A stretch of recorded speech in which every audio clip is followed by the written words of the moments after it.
Hello friends, जीएसटीजी में आपका फिर से स्वागत है। आज बात करेंगे मद्रास हाई कोर्ट की मदुरई बेंच द्वारा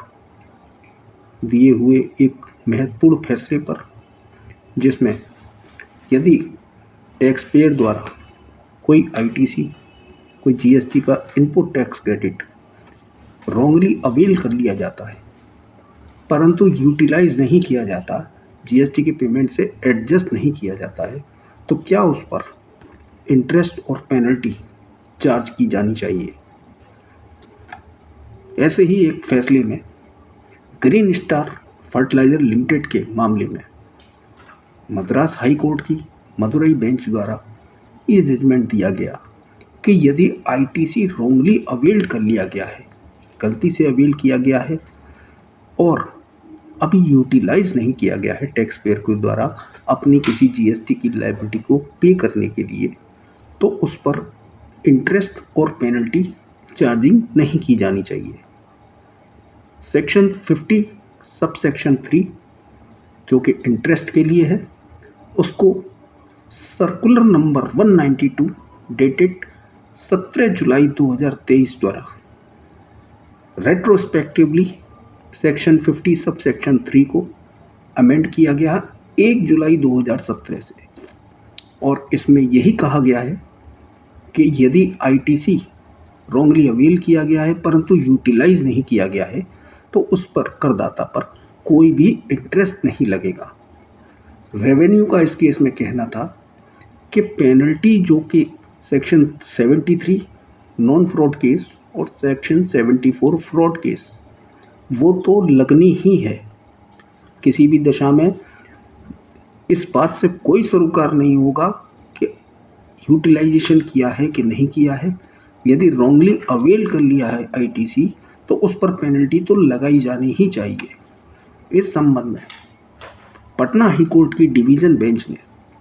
कॉमर्शियल स्टील इंजीनियरिंग कॉरपोरेशन के मामले में यह निर्णय दिया है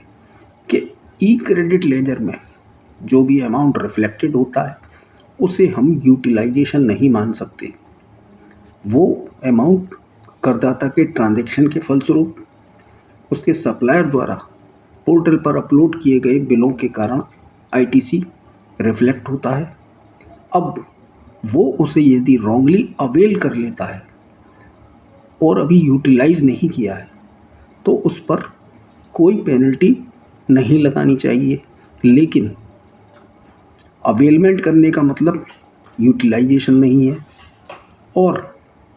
यदि यूटिलाइजेशन करने के फलस्वरूप ऐसे आईटीसी जो रॉन्गली अवेल कर लिया है और यूटिलाइज करने के फलस्वरूप या तो जीएसटी का शॉर्ट पेमेंट ऑफ टैक्स हुआ है या नॉन पेमेंट ऑफ टैक्स हुआ है, उसी दशा में पेनल्टी इम्पोज की जा सकती है टैक्स पेयर पर। यदि उसे यूटिलाइजेशन करने के बाद उसके करदाता के जो ई क्रेडिट लेजर में जो आईजीएसटी, सीजीएसटी और एसजीएसटी का बैलेंस उस यूटिलाइज किए गए बैलेंस से अधिक मौजूद है, तो ये नहीं माना जा सकता है कि उसने रॉन्गली अवेल किए गए क्रेडिट बैलेंस को यूटिलाइज कर लिया है। जब तक कि उस यूटिलाइजेशन के फलस्वरूप, एक बार फिर से कहूँगा, जब तक कि उस रॉन्गली अवेलमेंट के बाद यूटिलाइजेशन के फलस्वरूप कोई नॉन पेमेंट ऑफ टैक्स या short payment of tax GST में नहीं हुआ हो, तब तक उस पर पेनल्टी नहीं लगाई जा सकती। तो इस तरीके से ये Madurai bench Madras high court की, जिसने रॉन्गली अवेलमेंट आईटीसी पर इंटरेस्ट लगाने के अपने इस जजमेंट में दिया है कि इंटरेस्ट नहीं लगाई जा सकती, और साथ ही पटना हाई कोर्ट की डिवीज़न बेंच ने सेक्शन 73 और 74 में पेनल्टी लगाने के जीएसटी डिपार्टमेंट के ऑर्डर को डिक्लाइन कर दिया। इसी तरह की शानदार जानकारी जीएसटी और इनकम टैक्स की अपडेट देखने के लिए सब्सक्राइब कीजिए जीएसटीजी। Thank you.